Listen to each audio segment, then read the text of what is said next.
Hey,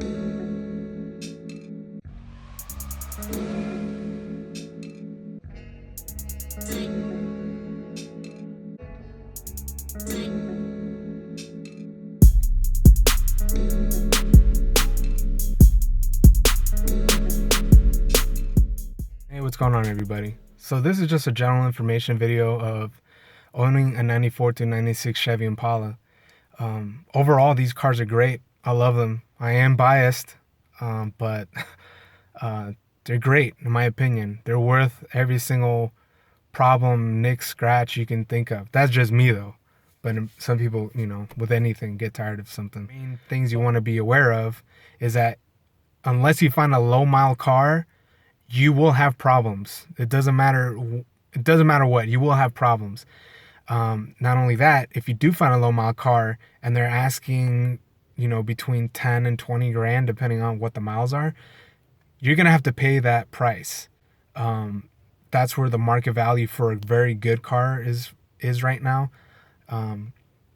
Now, if you find something with 100,000 miles and above, the prices on there are a little bit lower. But the thing with those cars is that majority of the times the seats are ripped, something's not running right, and you were going to have to spend the extra money to fix those problems. Before you guys even consider buying one of these cars, is that if you truly love it and take care of it, the car is going to last you a very long time. And I mean, that goes with any car too. I mean, it as long as you treat it right, you should be fine. And another thing, I mean, I'm skipping topics here, but let me skip the topic for a second. Another thing that you want to be aware of: do not buy one of these cars to flip, to try to make money off of it, because the market's not there yet. A lot of people spend a lot of money on these cars and then they think they can sell it, but they'll end up holding on to it because they're asking too much. Maybe in another 20 years, these cars are going to increase in value, but it's not there yet. And that's another thing you want to be aware of. If you're going to buy one of these cars to enjoy, then buy it and enjoy it. Don't try to say, okay, I'm going to get this car, enjoy it for a year, and then flip it. Do not do that. Do not be one of those people who is going to sit with one of these cars and then you probably end up hating it or whatever. I mean, probably not, but I'm just saying, just to be aware of that. Now, in the rest of the video, what I'm going to do is I'm going to go through each part of the car briefly and talk about what you need to be aware of. Suspension, OptiSpark, etc. But I'm trying to make the videos short and sweet, so it won't be too long. And I'm just trying to get to the point. That's all the videos are for. Maybe later on along the line, I'll probably go a little bit more in depth. But this is just a basic information about owning a 94 to 96 Chevy Impala. So hope you enjoy the video. But first, let me start with some common problems with these cars. So the first one is obviously the water pump and the OptiSpark. The OptiSpark is all the way behind here. It's one of the most common issues with all these LT1 motors. Even if you go with the regular unit, AC Delco, etc., you will have issues with those OptiSparks. That's number one. Oh, and also these things are really expensive. I think they're probably run between like $400 to $500. Don't quote me on that, but that is about the average price. And the other thing is the cooling system on these cars. These are notorious for building up gunk. I'm not sure if it's because of the Dexcool. Here you go. It uses Dexcool. So I'm not sure if it's because of the Dexcool or just the way the heating system and the cooling system is made for these cars, but that's a huge problem.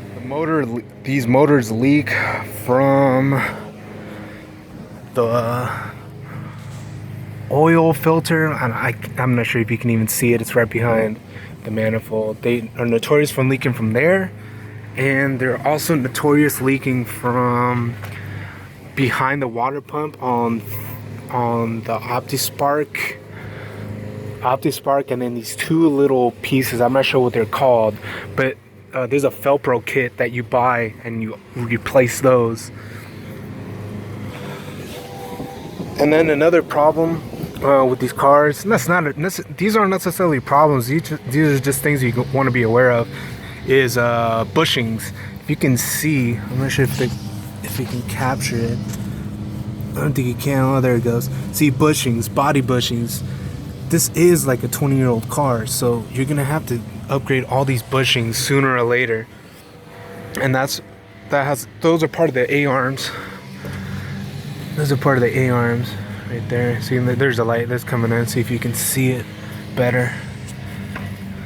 Right down there. Sorry for the lawnmower noise in the background.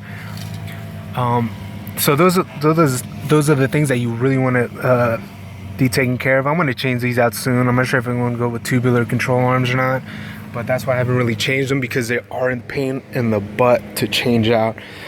Not only that, the front end suspension, you guys have to rebuild and repair those for sure.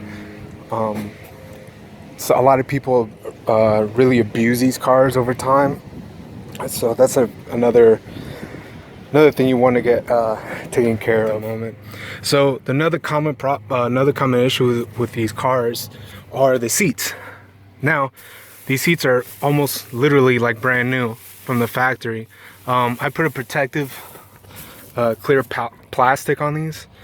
Not on the passenger side that much, because it will fly away. Sometimes I do, sometimes I don't. But these are the original seats from the car. And this is all I do, or I put a towel on it, and I do overprotect it, but you're gonna find a lot of these Impalas 94 through 96, all these seats are always torn, front to back. All the originals, the seats back here, nothing's been ever touched. I always try to keep it as clean as possible, especially the leather. The leather's still soft. And I do use leather cleaning products. One of them is called Griots, Griots cleaning products. Those are probably the best ones that you can actually have. Best smell. And also, another issue with these cars is the cracked dash. Now this has had the dash cover since I got the car. So this dash is original. There's nothing cracked or nothing. I just protect it with the same leather cleaner. This is still kind of rough. I'm pretty sure if I took this cover off, it would crack. But you can pretty much find these anywhere, online, eBay, to have the protective cover on it. But make sure it's black and not the matching color.